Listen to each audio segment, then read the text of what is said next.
All right, guys, so this is going to be the instructional video for setup for the leg extension. So this is one of the popular exercises that people really want to be able to do. So I'm going to walk you guys through some of the basics. So first is I usually prefer to have the front weight pin. It gives more resistance at the start of the movement, and because it's not a long range of tension, I'm not going to run out of room for resistance. So I usually prefer the front pin, but again, you can choose the side pin if you guys choose to.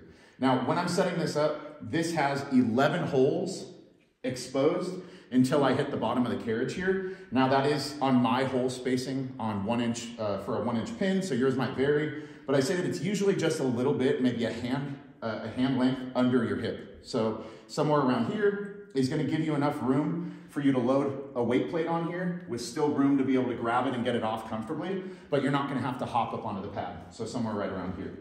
You are going to want to use the bottom port. So we have 2 ports here. The lower port is going to allow the hinge point to be more at the height of your knee. So having it down there.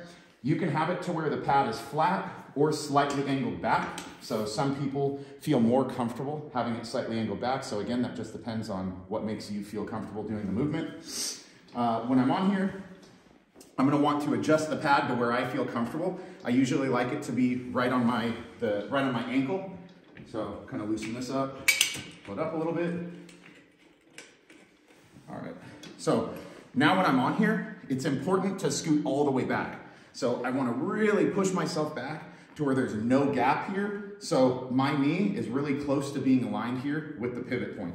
I'm also leaning back and sitting up tall, and I'm going to grab the sides of the seat or the back of the seat and pull myself down.